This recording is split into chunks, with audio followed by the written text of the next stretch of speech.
Alright guys, gals, and everything in between, I've been away for a while. I'm sorry about that. I'll get to that at the end of the video. But in the meantime, let's talk about some turtles.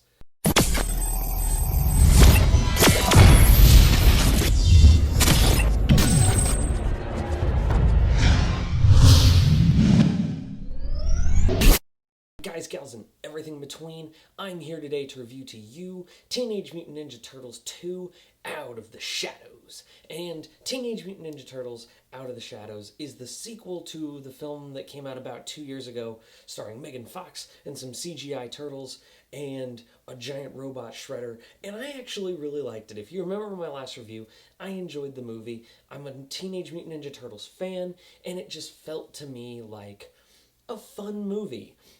And guess what, guys? This film, the characters are back. They revamped some things. They added some new stuff. Some things good, some things bad. And so let me get to it. First off, I just want to say I actually really liked this movie. I know. It's not a big, everything, it changes the way you look at the Teenage Mutant Ninja Turtles. No, you're not going to get that here. This is just a fun movie, and this year honestly for me has really sucked in terms of movies, like exceptional levels of bad. We're talking months of just nothing really great.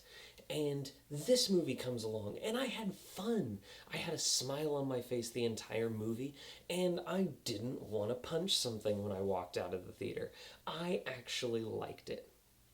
Now, what did I like? I particularly liked the way they revamped the Turtles. The Turtles this time around are a bit goofier, more like the 90s cartoon slash 80s cartoon, and it was a little more colorful, less trying to be a dark, brooding superhero movie that we all so crave. But no, this one tried to be fun and just adventurous. As much as I hate that excuse that people use usually for Fast and the Furious, that it doesn't have to be that deep, this is Teenage Mutant Ninja Turtles. What was the 80s and 90s cartoon? It was meant to just be a fun time with these wacky dudes who like to eat pizza and beat up bad ninjas. And that's what you get here. You're not reinventing the wheel, and I never asked them to. And so you could see it as an unfair assessment compared to some of the other superhero movies that have come out. But I really liked this movie. I had fun. And especially just with the action. The action just felt dynamic when they're fighting on the river. There's a scene where Leonardo and Bebop, because they bring in Bebop and Rocksteady, and they are fantastic in terms of bringing the cartoon characters to life.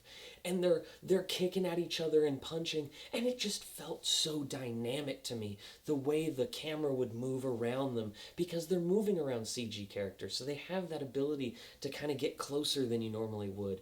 And the motion capture acting.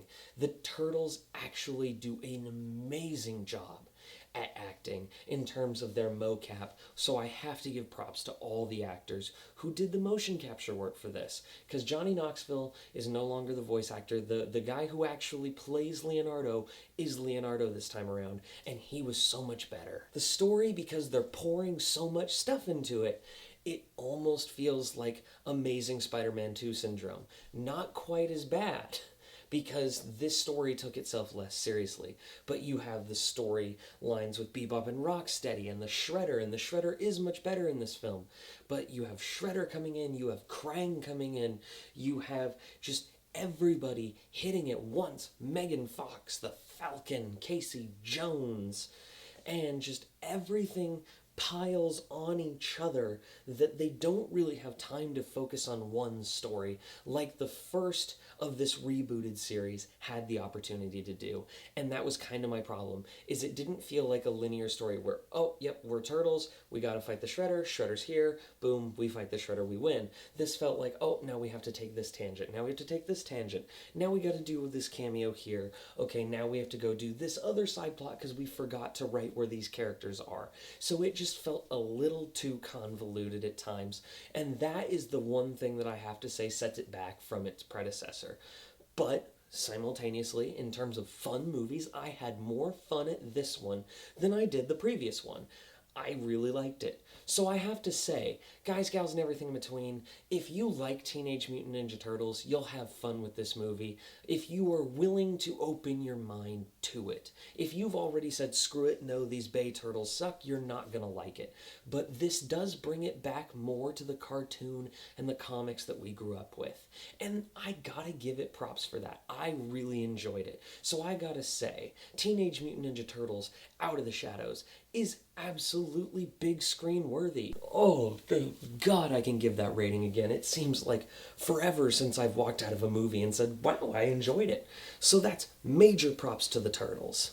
So that means because some of my reviews are late, I apologize for some of my other ones. But in the end, guys, gals, and everything in between, hope you enjoyed it. The reason why I've been gone so long is I was wrapping up principal photography on my next short film that's almost a feature film. It's teasing within a couple minutes of being classified as a feature film of my Sherlock Holmes series, Holmes University 4, Origins of the Fall. We had some pretty big setups. We rented out a movie theater to shoot the finale, and it was such a crazy process. I had to pick one or the other, and I had to get it. This is the biggest project I've ever worked on, so I hope you guys watch it. I'll show you some more stuff on here as we get footage in that we're working with, but can't wait to show you that. Anyways, don't forget to like and subscribe. Got plenty more videos coming to you.